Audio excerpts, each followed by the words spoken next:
Donc, dernière présentatrice et non la moindre, c'est une professeure en psychologie interculturelle à l'UQAM, au département de psychologie de l'UQAM. Et aujourd'hui, voyons, Marina, tout va bien.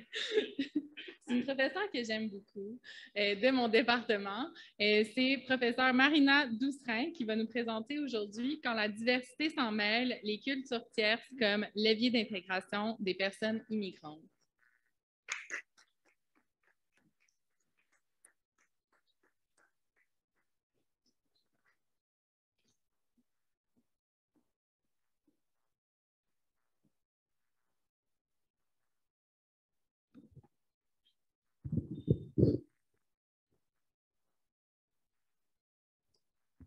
Bonsoir.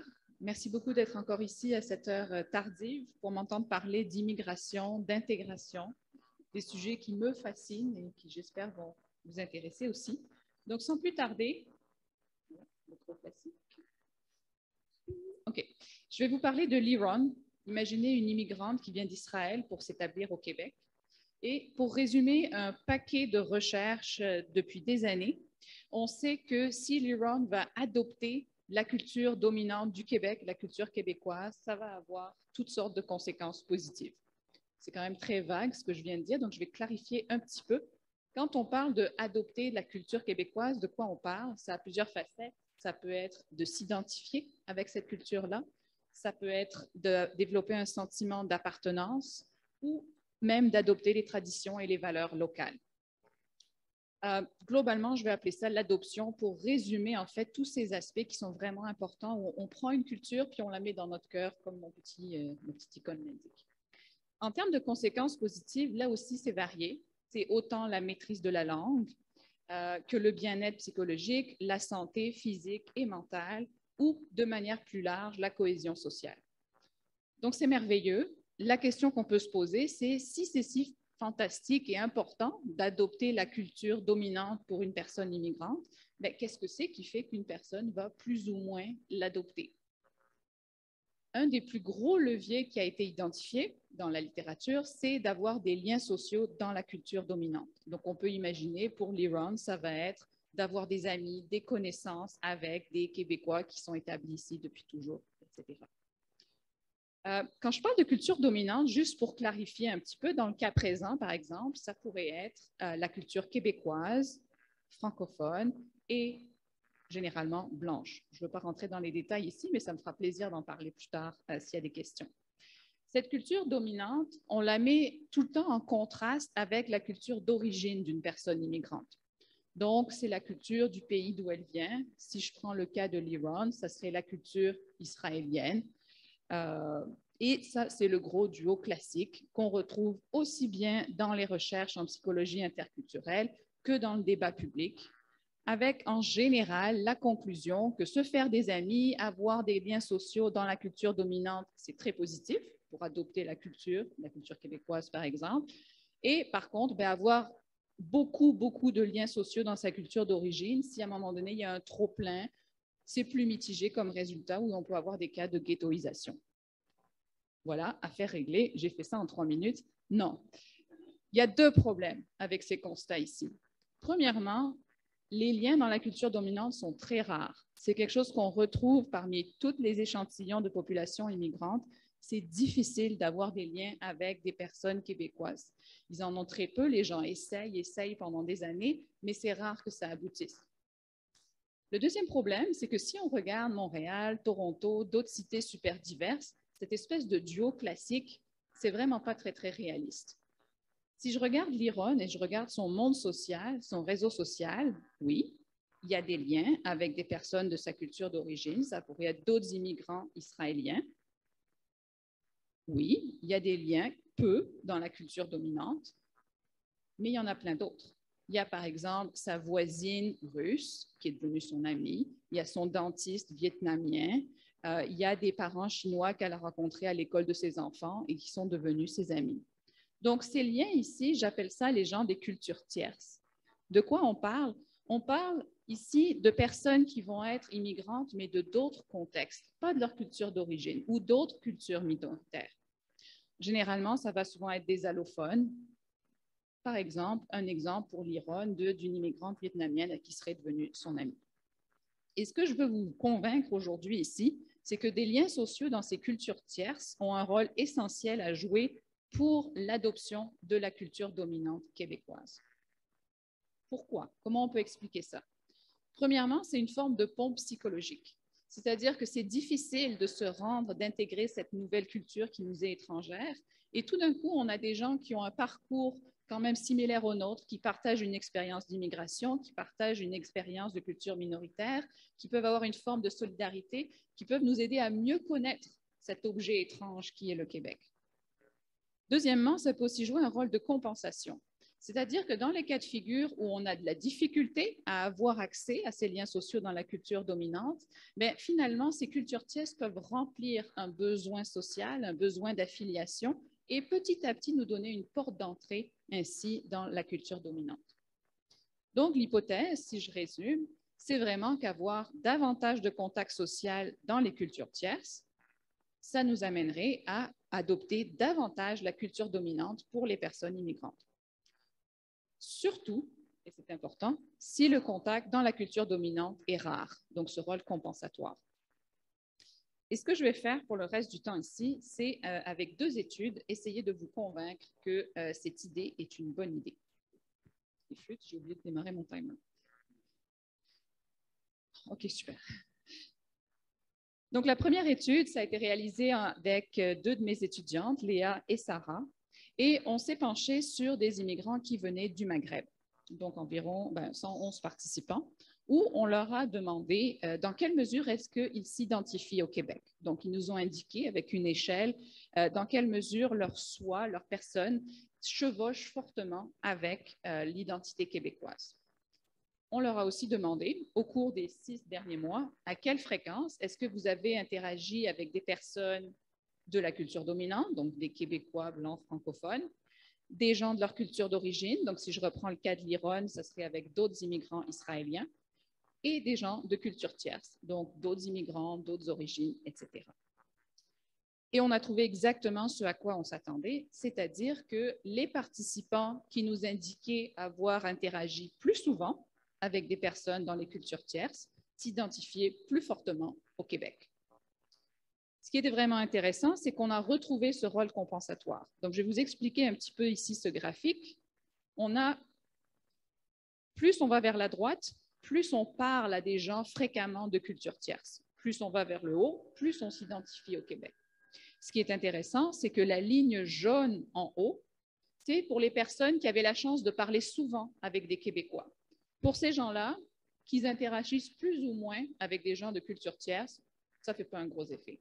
Par contre, dans la ligne bleue en pointillé, pour les personnes qui avaient peu d'interaction avec les Québécois, on voit que plus ils fréquentaient souvent des personnes de culture tierce, plus ils s'identifiaient fortement au Québec. Donc, d'une certaine manière, ça augmentait l'importance des gens de culture tierce pour les gens qui avaient peu d'accès à la culture québécoise. Donc, on a cet effet positif global, c'était le cas pas mal pour tout le monde, mais cet effet compensatoire, c'était d'autant plus important si on avait peu d'accès ou peu de contact dans la culture québécoise. Dans la deuxième étude, on a voulu répliquer ces résultats-là dans une population un peu différente, avec des mesures différentes, une autre facette, avec mes collègues Andrew, Catherine et mon étudiante Anna. Cette fois-ci, on s'est penché sur des immigrants de l'Union soviétique, de l'ancienne Union soviétique, pardon. On en avait 138. Et on a mesuré l'adoption de la culture québécoise d'une manière un petit peu plus globale, avec une échelle auto-rapportée, où les gens nous répondaient à des questions telles que il est important pour moi de faire les choses comme les Québécois et les Québécoises. Et cette fois-ci, au lieu de leur poser la question un petit peu bête, à quelle fréquence vous interagissez avec X, Y, Z, qui est quand même très subjective, où on peut vraiment raconter à peu près n'importe quoi, on s'est penché sur leur réseau social. Donc, on leur a posé la question, qui sont les personnes avec qui vous discutez de choses importantes pour vous, les gens avec qui vous vous confiez. Après ça, on leur demandait qui sont les personnes avec qui vous aimez socialiser, passer du temps, avoir du fun, etc. Et ils nous ont donc listé les personnes qui répondaient à ces questions-là. On avait une banque de personnes de leur propre réseau social. Pour chacune de ces personnes-là, on leur a demandé, mais c'est quoi la culture de Marie B? C'est quoi la culture de Samir F, etc., etc., qu'ils ont pu qualifier comme dans la culture dominante, leur culture d'origine ou dans une culture tierce. Donc, premièrement, l'hypothèse du pont dont je vous parlais, on en a un premier indice ici, où on voit que s'il y avait très peu de personnes de la culture dominante dans leur réseau social et quand même beaucoup de leur culture d'origine, les cultures tierces se situaient vraiment au milieu. Donc, c'est non négligeable dans le réseau social d'une personne immigrante le nombre de personnes de culture tierce qui s'y trouvent. On n'a pas trouvé le lien auquel on s'attendait, dans le sens où les gens qui avaient plus de monde de culture tierce dans leur réseau, ce n'était pas directement lié à leur adoption de la culture québécoise. Sauf que, si on regarde plus précisément, ça dépend beaucoup du nombre de personnes québécoises qui se trouvaient dans leur réseau. Donc, encore une fois, si on regarde ici la ligne jaune, ça, c'est les personnes qui ont beaucoup de monde québécois dans leur réseau. Pour ces personnes-là, plus ou moins d'amis dans la culture tierce, ça ne jouait pas un rôle très, très significatif. Là où ça jouait un rôle important, c'est la ligne bleue avec les pointillés. Les gens qui avaient peut-être une personne, un Québécois, une Québécoise dans leur réseau, pour ces gens-là, avoir davantage d'amis de culture tierce, donc amis vietnamiens, etc., c'était lié à une plus grande adoption de la culture québécoise. Donc, on retrouvait encore une fois cet effet compensatoire. De plus, quand on regarde le côté du pont, on le voit même au niveau du développement de ces réseaux-là. On leur a demandé pour chacune des personnes qu'ils ont listées, en quelle année est-ce que vous avez rencontré cette personne? Quand est-ce qu'elle est devenue votre amie? Bien, sans trop de surprise, la première étape, les amis les plus anciens, c'est ceux de leur pays d'origine, dans le pays d'origine, donc avant d'immigrer. La deuxième couche dans leur réseau social, c'est ici au Canada ou au Québec, les gens de leur culture d'origine. Donc, je suis une migrante israélienne, je me fais des amis israéliens à mon arrivée. Ce qui est vraiment intéressant, c'est que l'étape suivante, c'est vraiment les personnes de culture tierce, avant de plus tard intégrer des personnes de la culture dominante dans leur réseau, le cercle bleu. Donc, on voit vraiment que ici, les cultures tierces jouent un rôle de transition entre la culture d'origine et la culture dominante. Donc, on a cet effet compensatoire et ce pont social qui est joué par les cultures tierces. Pour conclure, j'espère que je vous ai convaincu que les cultures tierces, les liens sociaux dans ces cultures-là peuvent avoir un rôle important pour l'adoption de la culture dominante pour les personnes immigrantes, à travers un effet global, un effet compensatoire quand on a peu d'accès à la culture dominante et une forme de pont social entre les deux, une transition. Pourquoi c'est important? Parce que c'est un hommage à la contribution de la diversité. On entend souvent des choses très négatives dans le débat public sur la diversité, la quantité d'immigrants, etc. Mais ce que cette recherche suggère, c'est qu'en fait, cette diversité-là, elle joue un rôle de levier, un pont et un rôle d'intégration super important pour les nouveaux et les nouvelles arrivants que la société dominante n'arrive pas toujours à jouer. Donc, c'est vraiment une manière de se tirer dans le pied que de négliger cet apport de la diversité culturelle de nos sociétés. Merci.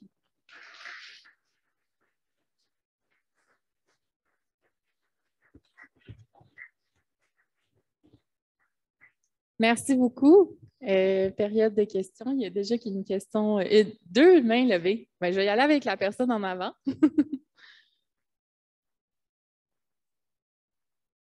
Merci beaucoup pour la présentation. Je me demandais si vous avez remarqué aussi une différence au niveau de l'âge des personnes, parce que, par exemple, quelqu'un qui a immigré plus jeune n'a pas nécessairement le même attachement à sa culture que quelqu'un qui a immigré plus tard, puis aussi au niveau du statut socio-économique. OK, merci. Pour l'immigration au niveau de l'âge, oui, c'est sûr que ça joue un rôle. On voit que passer à travers le système scolaire, ça fait une différence énorme parce que les gens vont pouvoir se faire des amis à ce niveau-là. Dans le cas présent, c'était plutôt des immigrants qui étaient arrivés à l'âge adulte. On avait d'ailleurs contrôlé pour ça. On avait recruté uniquement des gens qui étaient arrivés adultes pour éviter d'avoir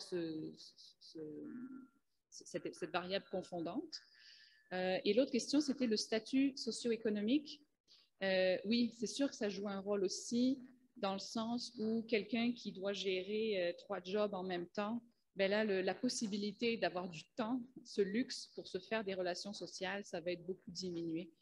Donc, ça joue un rôle aussi, mais le milieu du travail va aussi être un gros endroit où les gens vont pouvoir se créer des liens sociaux, souvent aussi de culture tierce, Donc ça va comme aller diminuer un petit peu l'impact du statut socio-économique.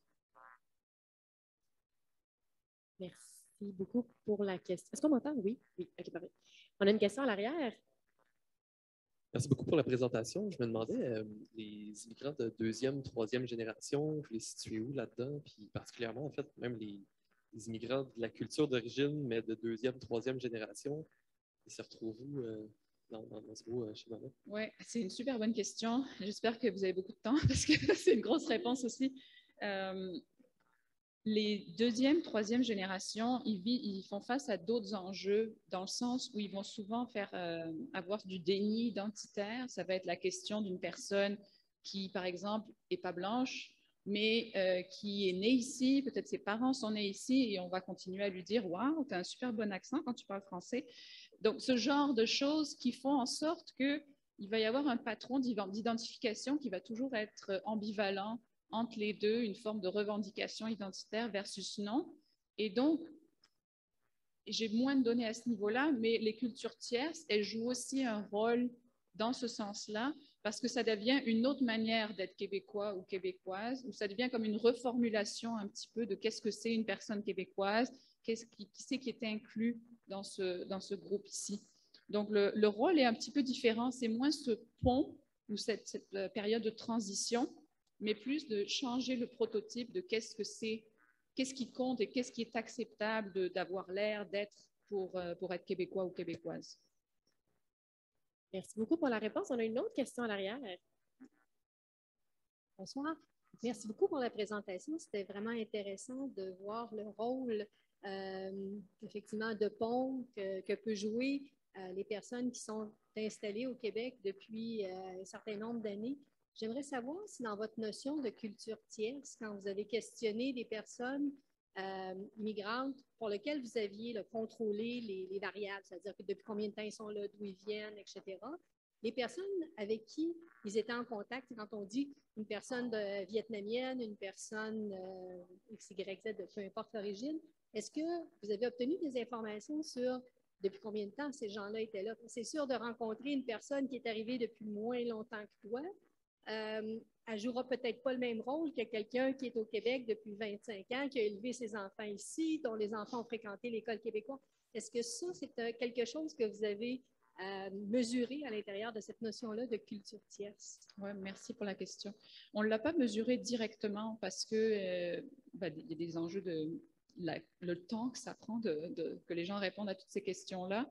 On avait contrôlé pour beaucoup d'autres variables, mais je dirais que ça, on l'a eu plus de manière qualitative parce qu'on avait aussi des entrevues avec les immigrants où on leur demandait de nous raconter l'histoire de leur réseau social. Ils avaient une image de leur réseau social, c'était quoi les étapes, quel rôle ont joué ces différentes personnes dans leur adaptation, etc.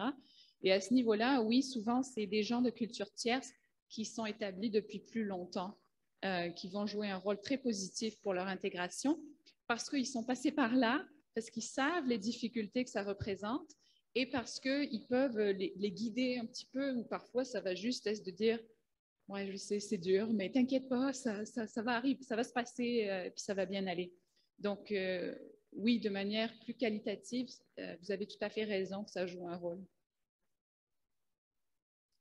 Merci beaucoup. Merci, Marina, pour cette présentation.